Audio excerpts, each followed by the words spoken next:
Agora, no Revista Justiça, Ética e Justiça, com o Procurador de Justiça, Roberto Liviano. Vamos falar agora no quadro Justiça, Ética e Justiça com o Procurador de Justiça do Estado de São Paulo, doutor em Direito Penal e presidente do Instituto Não Aceito Corrupção, doutor Roberto Liviano. Bom dia, doutor Roberto Liviano, seja bem-vindo à Rádio Justiça. Bom dia, Arthur. Bom dia aos internautas e ouvintes que acompanham a Rádio Justiça. Sempre um prazer falar com todos e todas às terças-feiras. Doutor Roberto Liviano, tem uma proposta no Senado que quer dar mais transparência às emendas parlamentares. Isso, que avaliação que o senhor faz a respeito desta proposta? Arthur, nós já conversamos aqui nesse espaço muitas vezes e conversaremos ainda muitas outras sobre transparência. Esse é, na verdade, um mantra, esse é um signo que deve estar presente em todas as ações no poder público, nas ações dos homens e mulheres que atuam na esfera pública. Sempre que se falar de exercício de funções públicas, o aumento do grau de transparência é absolutamente fundamental para que nós tenhamos um nível de prestação de contas melhor. Isso significará que a sociedade terá mais acesso às informações. Isso significará cidadania mais respeitada. Isso significará que nós temos a democracia mais consolidada. Portanto, esse tema do orçamento, que é um tema bastante complexo, bastante grave, sério, nas últimas décadas ele foi muito debatido no Brasil. Nós tivemos o grave escândalo do orçamento, dos anões do orçamento, em que o dinheiro do orçamento público era desviado com estratagemas e alguns personagens, e isso ficou assim conhecido porque, segundo os especialistas, eles tinham pequena estatura, pequena expressão política, eles criavam ciladas para que esse dinheiro fosse desviado, o dinheiro era aparentemente investido em entidades de fins sociais, o dinheiro desaparecia. Depois disso, houve um aprimoramento no sistema orçamentário, que nada mais é do que uma forma planejada, organizada, para que o dinheiro público seja investido, seja gasto. Não só planejada e organizada, como vinculativa. Existe uma discussão no Legislativo e aí nós temos este plano orçamentário. Vamos gastar tanto em educação, vamos gastar tanto em saúde, vamos gastar tanto nestas áreas do Executivo, vamos gastar tanto nestas determinadas políticas públicas. É óbvio que existe um manejo possível, uma flexibilidade, mas há um planejamento que é necessário. No entanto, existem alguns desvios no meio do caminho e, recentemente, o jornal Estado de São Paulo, ele trouxe a público o chamado orçamento secreto. Mostrou que, pela estrutura de poder que existe hoje, o relator do orçamento, ele é detentor de muito poder e acaba se tendo aí uma caixa preta por força da qual existe a possibilidade do relator do orçamento ser detentor de muito poder concentrado nas mãos, e aí é possível que haja manipulação em relação ao dinheiro público nas emendas, e isso se convencionou chamar de orçamento secreto. Então, esta notícia, Arthur, de que tenhamos transparência nas emendas de aprimoramento legislativo para isso, eu vejo de maneira absolutamente positiva, fundamental, relevante. É esse tipo de aprimoramento na lei que nós precisamos fazer. Doutor Liviano. Aprimoramentos que tragam tragam a fiscalização das pessoas possível, que atendam ao interesse público. E esse tipo de maturação legislativa, de evolução no ordenamento jurídico, é que o país precisa. Doutor Liviano, aproveitando o gancho dessa questão da transparência sobre as emendas parlamentares, em 2019 foi aprovado no Congresso Nacional as emendas, a liberação de emendas sem fiscalização, certo? E que agora cerca de 10 estados estão utilizando o mesmo método para aprovar as emendas nos estados, que liberam dinheiro para as prefeituras também. E sem a fiscalização, como fica? Porque é para poder utilizar em qualquer área. Que avaliação, que análise o senhor faz a respeito disso, que vem desde 2019 e agora com esta proposta de dar mais transparência? Vale o mesmo raciocínio, Arthur, né? Nós não podemos ter ilhas imunes à fiscalização, né? Nós precisamos ter fiscalização ampla, total e restrita, né? Todos devem se submeter a essa fiscalização, e as emendas do relator, que é um nicho a partir do qual esses desvios de poder, a partir daí se construiu o chamado orçamento secreto, isso aconteceu, nós não podemos ter isso. E essa situação que você narra, da mesma maneira, é inadmissível. Portanto, nós precisamos ter esta atenção, e por parte daqueles que são incumbidos pela sociedade, escolhidos pelo voto, é necessário que prevaleça sempre o interesse público no exercício da elaboração legislativa. Esse deve ser o critério sempre prevalente.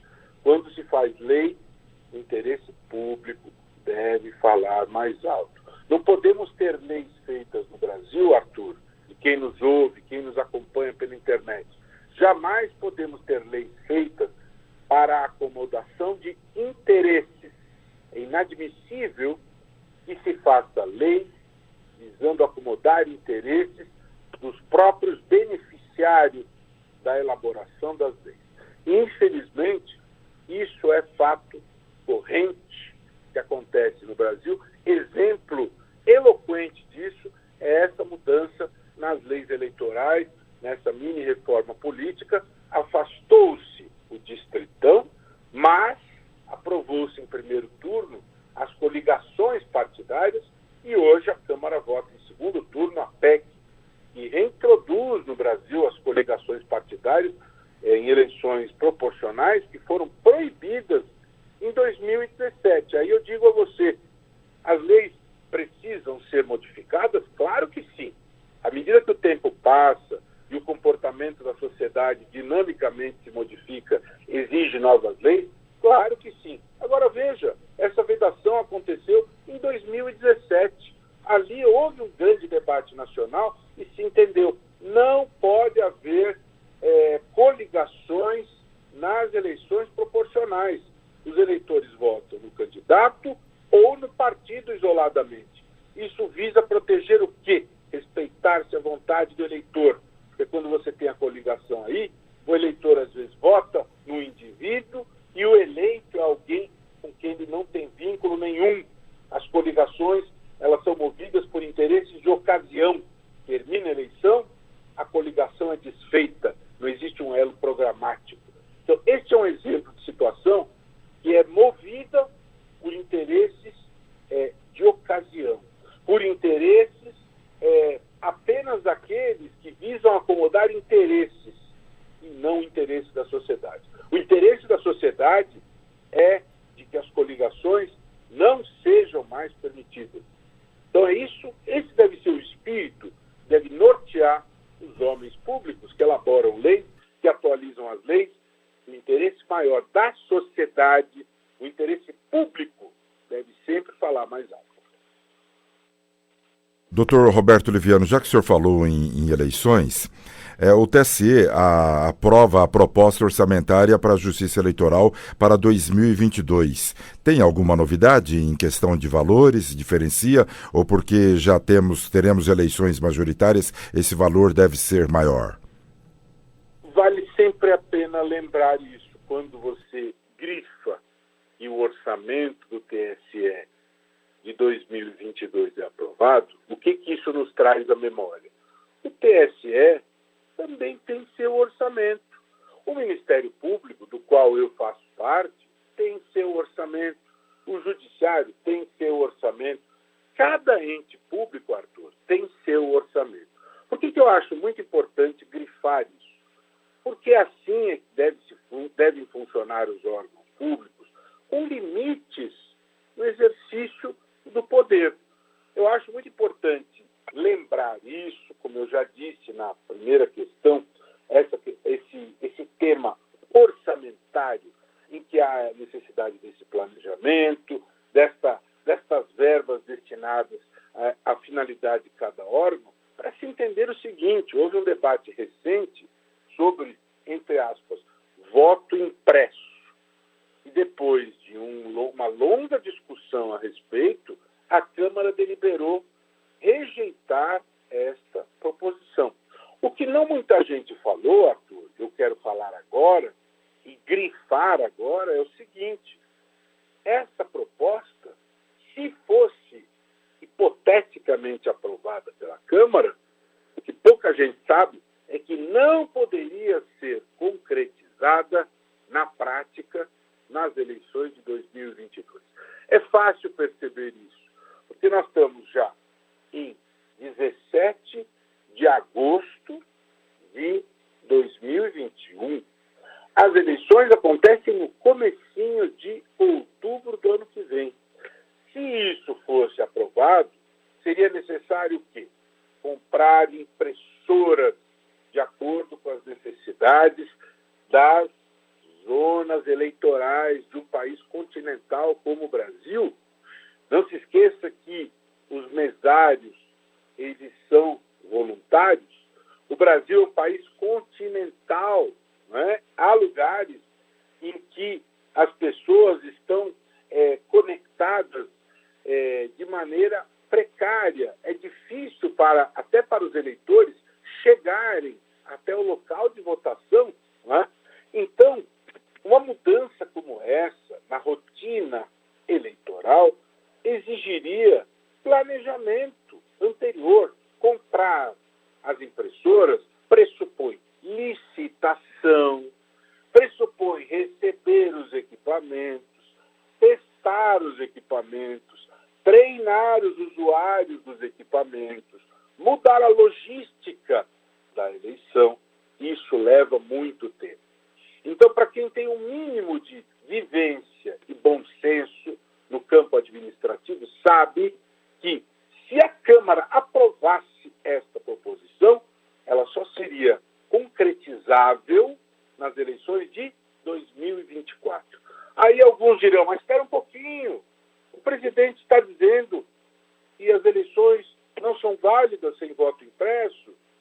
Pois é, então é bom que se saiba que, a priori, isto que foi defendido com tanta ênfase não seria sequer utilizável, aplicável, concretizável em 2022. Portanto, a meu ver, esse assunto nada mais é do que uma narrativa, tendo em vista que já se sabia de antemão que não seria concretizável em 2022. Estamos conversando com o Procurador de Justiça do Estado de São Paulo, doutor em Direito Penal e presidente do Instituto Não Aceito Corrupção, doutor Roberto Liviano, dentro do quadro Justiça, Ética e Justiça. Doutor Roberto Liviano, o Conselho Nacional do Ministério Público adiou decisão sobre demissão de integrantes da Lava Jato no Rio de Janeiro. O que o senhor pode dizer a respeito dessa demissão dos integrantes da Lava Jato? Olha, o que eu quero dizer, em primeiro lugar, muita prudência. Eu sou um mero membro do Ministério Público do Estado de São Paulo e eu jamais vou querer me arvorar no papel de integrante do Conselho Nacional do MP. Respeito o exercício da função dos outros conselheiros, acho a existência do Conselho Nacional do MP, do Conselho Nacional de Justiça, extremamente importante, porque esses organismos, eles fiscalizam, eles fazem o controle em relação ao abuso do poder, que é essencial.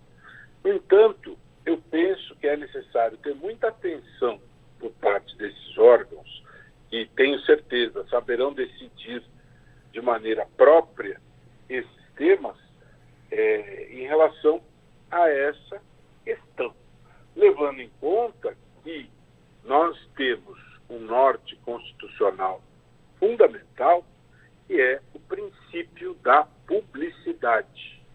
Exige-se, por parte dos homens e mulheres que atuam no Ministério Público, na Justiça, que tenham uma atitude de prestar contas à sociedade daquilo que se faz. Se estivéssemos falando de gente do Ministério Público que agiu de maneira desrespeitosa em relação ao cumprimento dos seus deveres, não fizeram o trabalho que deveriam, foram vagabundos, não cumpriram seus deveres nos processos, foram desonestos, isso, sem sombra de dúvida, merece punição. Mas os casos em questão dizem respeito à publicização de objeto de casos nos quais atuavam. Então, sem entrar no mérito, o mérito diz respeito ao Conselho Nacional do MP, mas é muito importante ter em vista que vigora entre nós o princípio constitucional da publicidade, por um lado, e por outro lado, o Brasil é signatário do Pacto dos Governos Abertos, que foi estabelecido em setembro de 2011. Agora, dentro de semanas, completam-se 10 anos do Pacto dos Governos Abertos, em que o Brasil, ao lado dos Estados Unidos, África do Sul, Noruega e outros países, assumiu perante o mundo o papel de protagonista internacional em termos de transparência dos dados públicos. Será que esses membros do Ministério Público não se preocuparam com a necessidade de haver esta transparência? Então é necessário que haja este olhar amplo em relação a isso, mas eu reitero, muito respeito pelo trabalho dos membros do Conselho Nacional do Ministério Público, tenho certeza que saberão tomar uma sábia decisão. Às vezes o adiamento ele é necessário para que seja maturada a decisão e que ela seja condizente com o interesse melhor por parte da sociedade. Enalteço a relevância do CNMP e do CNJ para o aperfeiçoamento do trabalho da Justiça. O doutor Roberto Oliviano, só para um entendimento melhor para o nosso ouvinte, quando o senhor fala em publicação, dar notoriedade à notícia, se for isto que o senhor está dizendo, não é bom para a população da prestação de conta do serviço que está sendo feito? Veja, quando a Constituição fala em publicidade, ela diz, ela fala em que as coisas não aconteçam de maneira secreta, não é? E a acusação que é feita aos procuradores é que teria sido colocado a público algo que não deveria ter sido. Eu penso que isso deve ser verificado de maneira muito cuidadosa, porque o que não pode ser colocado a público? Aquilo em relação a que foi decretado sigilo. A regra é a publicidade. Se há sigilo decretado, não se pode colocar a público. Se não há sigilo decretado, deve ser colocado a público, porque nós temos um grande déficit educacional, informacional, e tudo aquilo que nós precisamos e podemos contribuir, como a Rádio Justiça contribui todas as horas, dando informação, consolidando a nossa cidadania, é muito importante, porque há um longo caminho a percorrer pela frente. Então é necessário tomar cuidado. Está correto punir procuradores porque divulgaram informações sobre processos nos quais eles atuavam, é muito delicado, é muito sensível isso. Então, para que isso aconteça, a meu ver, isso realmente teria em tese que ficar evidenciado que isso foi absolutamente indevido, descabido, desaconselhável na situação concreta. Se essa exposição ela poderia ser considerada coberta pelo princípio constitucional da publicidade, da prestação de contas públicas, não há que se punir quem faz isso. Na verdade, quem faz isso está respeitando o povo, respeitando a sociedade e contribuindo para o fortalecimento da cidadania. Muito bem, esta foi a participação do colunista do quadro Justiça, Ética e Justiça, procurador de Justiça do Estado de São Paulo, doutor em Direito Penal e presidente do Instituto Não Aceito Corrupção, doutor Roberto Liviano, que voltará na próxima terça-feira. Um bom dia ao senhor, muito obrigado. Ótimo dia, Arthur, e um abraço a todos e todas. Até a próxima terça-feira.